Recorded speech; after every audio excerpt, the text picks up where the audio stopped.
Assalamualaikum warahmatullahi wabarakatuh. Perkenalkan, nama saya Zulfahmi, NPM 19143, kelas Tek 5C. Tugas review materi manajemen konstruksi dari awal hingga materi terakhir.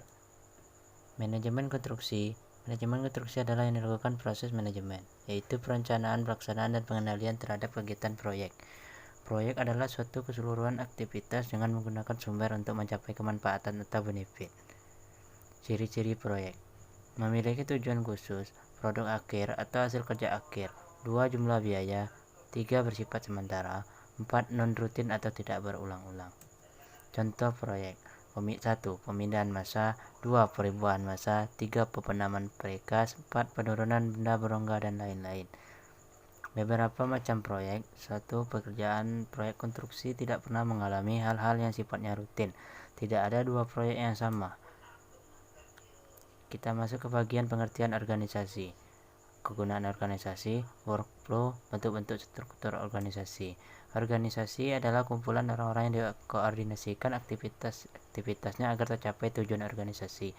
Fungsi dari koordinasi memerlukan komunikasi yang terbuka, luas, dan terpadu, pemahaman mengenai hubungan dan ketergantungan antara sesamanya.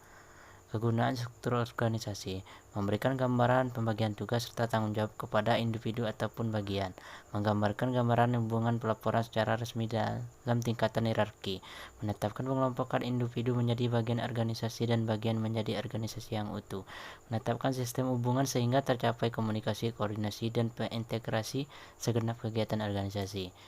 Hubungan kedudukan atau posisi seorang dalam struktur organisasi dengan keahlian yang harus dimiliki.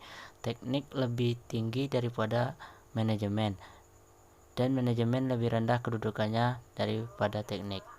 Organisasi workflow terbagi atas authority wewenang, yaitu kekuasaan diberikan kepada seseorang agar dapat membuat keputusan yang diikuti oleh bawahannya. Yang kedua, accountability, kesanggupan yang memberikan pertanggungjawaban suatu tugas khusus yang telah diselesaikan.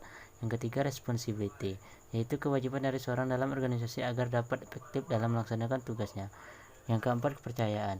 Kepercayaan adalah kunci keberhasilan dari suatu organisasi. Bentuk-bentuk struktur organisasi. Yang pertama ada produk, tradisional, matrik, fungsional, campuran. Sistem organisasi. Stakeholder proyek. Stakeholder proyek merupakan organisasi atau individual baik dari internal maupun eksternal yang akan berperan mempengaruhi proyek, sedangkan stakeholder terdiri dari manajer, pelanggan, customer, organisasi proyek, dan sponsor. Contoh dari stakeholder proyek konstruksi terdiri dari pemilik proyek, konsultan, kontraktor, subkontraktor, dan pemasok supplier. Penutupan dari hasil organisasi, yaitu yang pertama, penyerahan hasil akhir proyek dan dokumentasinya kepada pelanggan, mengakhiri kontak dengan supplier, pembubaran tim proyek, penyerahan laporan kepada semua stakeholder, melakukan post implementation review. Ukuran proyek terbagi atas kriteria ukuran proyek. Yang pertama ada jumlah kegiatan, besarnya biaya, jumlahnya tenaga kerja, dan waktu yang diperlukan. Sistem dan gaya kepemimpinan pada proyek konstruksi. 1. Kepemimpinan, 2. Komunikasi, 3. Motivasi. Ada jenis-jenis komunikasi.